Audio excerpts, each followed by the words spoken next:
C'est quoi la sanctification? Déjà, j'ai commencé à en parler. C'est le fait de mettre à part, de mettre à part quelque chose, quelqu'un pour Dieu. C'est le fait même de mettre à part un jour pour Dieu.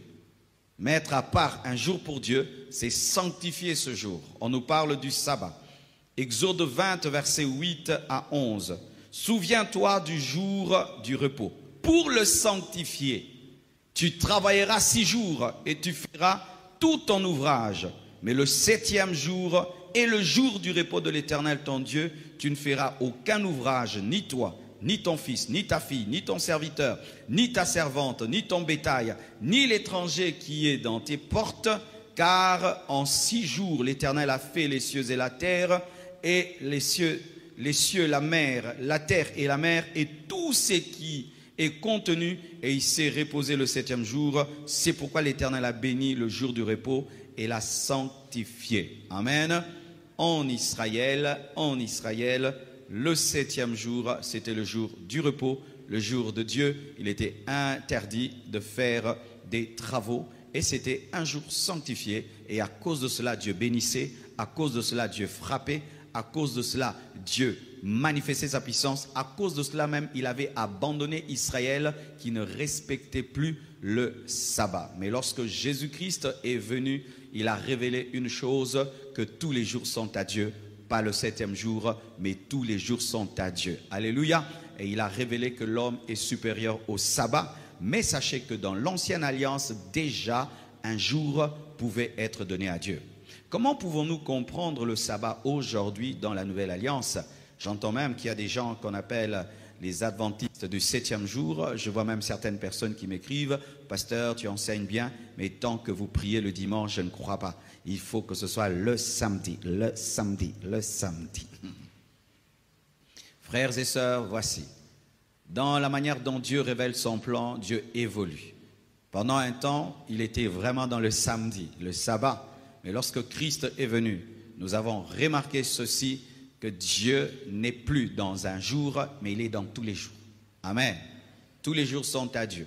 Tous les jours sont à Dieu, mais maintenant, dans ta conviction et dans ta direction, dans ta marche personnelle avec Dieu, tu peux consacrer un jour plus que les autres. C'est-à-dire que je me sanctifie tous les jours, mais ce jour précis, je le donne à la prière, je le donne au jeûne. Alléluia. Et quand tu le fais, si tu n'obéis pas à ce que tu as promis à Dieu, tu as péché. Je connais un jeune homme, il faisait cela. Les mercredis, il ne sortait pas de sa chambre.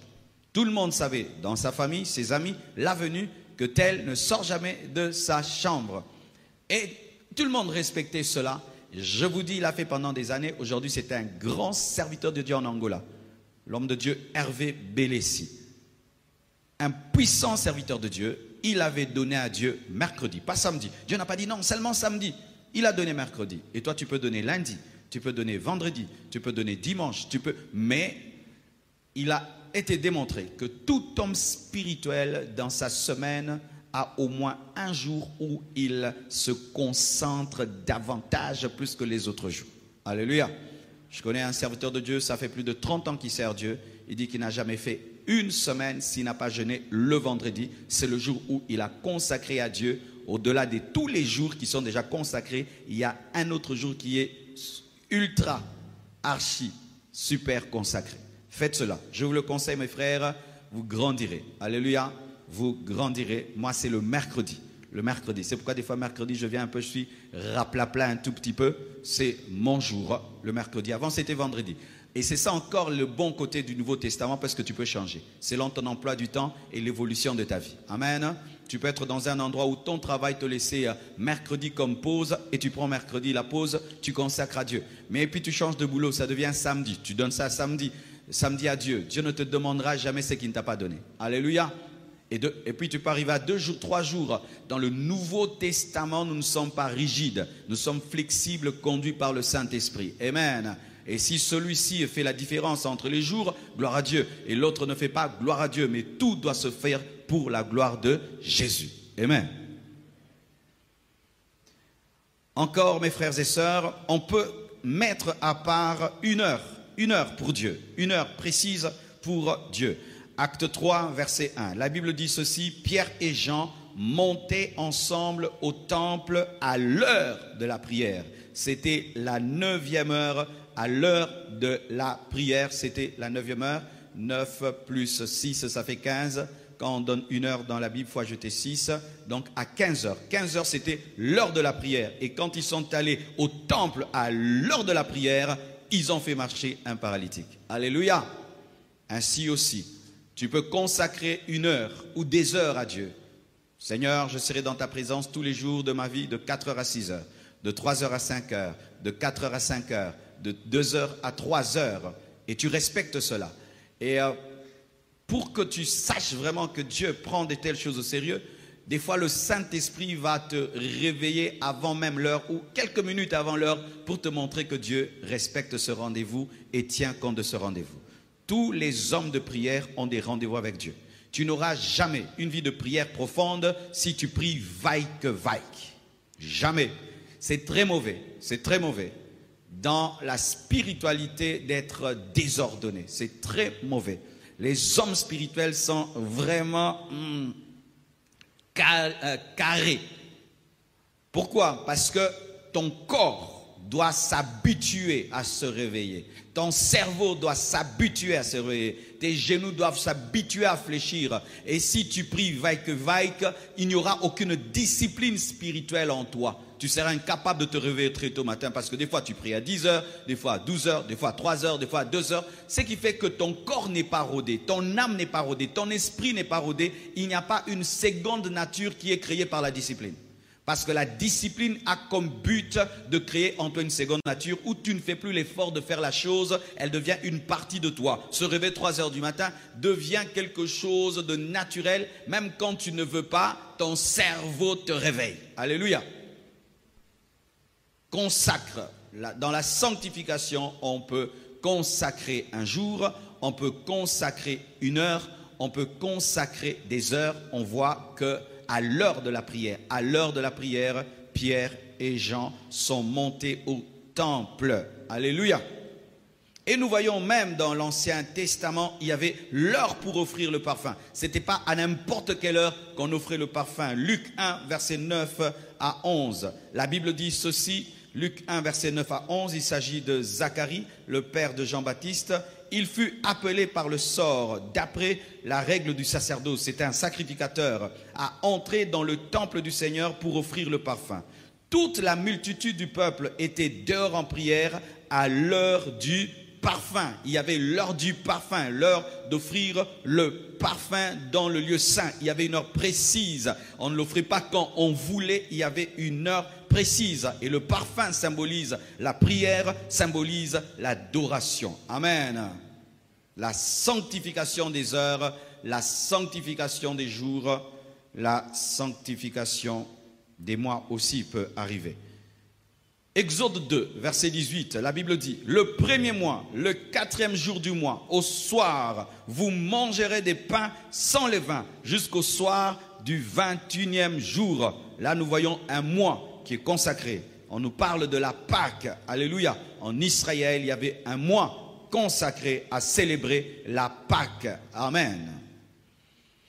Lorsque j'ai donné ma vie au Seigneur, j'avais ressenti dans ma marche avec Dieu que le mois d'août était un mois très très spirituel dans ma vie. Tous les mois étaient spirituels, mais le mois d'août, c'était un mois où vraiment spirituellement, j'avais beaucoup d'expérience, j'avais une fraîche onction et j'ai commencé à beaucoup prier.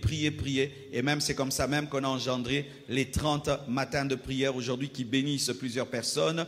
Mais c'était provenu par des expériences personnelles pendant un mois d'août, le mois d'août. Alléluia. Et donc, Dieu peut te dire dans ta marche avec lui de lui consacrer tel mois plus que tel autre. Toute l'année est à Dieu. Toute l'année est à Dieu. Tous les mois sont à Dieu, mais il peut te demander parmi les mois qu'il y ait un mois où tu te retires davantage, où tu pries davantage, où tu le cherches davantage et ce mois est sanctifié. Comme pour nous, le mois d'août à la compassion est sanctifié, le mois de janvier est sanctifié. Alléluia.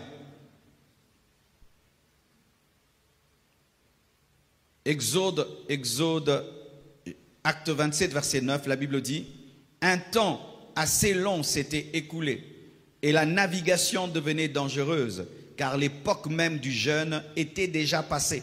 C'est pourquoi Paul, là nous voyons Paul qui est en train de raconter son histoire, plutôt Luc qui raconte l'histoire de Paul, et nous voyons, frères et sœurs, qu'on nous parle d'une époque du jeûne, l'époque du jeûne, l'époque du jeûne. Et quand on parle l'époque du jeûne, donc c'était un jeûne régulier, fréquent, en une période précise. Alléluia.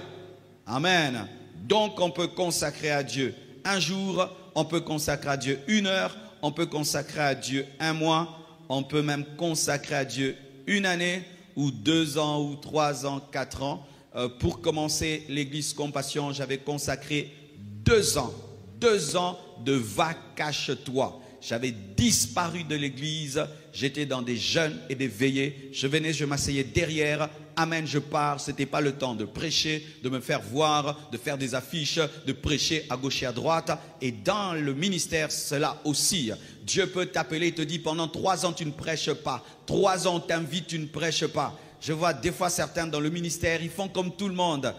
Surtout quand tu es au début du ministère. Des fois, je suis étonné de voir des gens. Il est au début du ministère, mais il a le comportement d'un pasteur qui a 20 ans dans le ministère. Alors qu'une femme qui vient d'accoucher d'un enfant ne se comporte pas comme une femme qui a des enfants à l'université. Elle est tout le temps à côté de son enfant, tout le temps mon enfant, mon enfant. Et je vois des gens qui commencent le ministère, ils ne consacrent pas le début de son ministère. Ils ne prennent pas le temps, moi j'appelle ça de faire un kyste spirituel, kikumbi spirituel, c'est-à-dire que tu oublies le monde entier et tu n'es que dans la vision que Dieu te donne afin de ne pas être influencé par qui que ce soit et par une autre manière de servir Dieu afin que tu sois authentique dans ton enseignement, dans ton onction et dans ta manière de faire.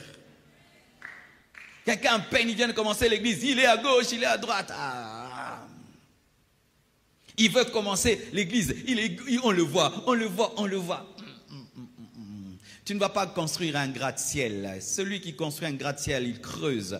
Et pendant un temps, vous voyez son chantier, rien ne monte. Il n'y a que des tôles et des tôles et des tôles. Vous dites, mais ce gars, qu'est-ce qu'il construit? Il est là en profondeur. Il peut le faire pendant 4 ans, 5 ans. Et quand il sort, il monte et il monte et il monte. 10 étages, 20, 30, 40, pas 100 étages. Il préparait l'immeuble le plus haut de votre ville, mais vous ne le savez pas.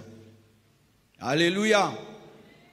Il y a des fois dans ta vie, Dieu prend 3 ans, 4 ans, certains même 10 ans d'anonymat. Jésus a fait 30 ans d'anonymat, 3 ans de ministère. Pendant ce temps-là, il était mis à part par Dieu, caché. La sanctification, ce n'est pas seulement fuir l'impudicité, mes frères. La sanctification, c'est prendre une partie de ta vie. Tu la mets à part pour Dieu, afin que tu puisses ingurgiter la connaissance et te concentrer sur Dieu. Les gens qui aujourd'hui sont des grands médecins, sont des grands professeurs, ils ont sanctifié une partie de leur vie en train d'étudier. Ils ne cherchent pas l'argent, ils ne cherchent rien. Il va à l'université, il est dans des livres, université. Les autres ont de l'argent, lui, université. Il a une licence, un doctorat, master, 2e, 3e, et puis demain, ça devient un grand homme, mais il a mis à part 15 ans de sa vie pour devenir ce qu'il doit devenir. Es-tu prêt à le faire, mon frère? Car des fois, nous voulons des grandes choses, mais nous ne voulons pas en payer les prix.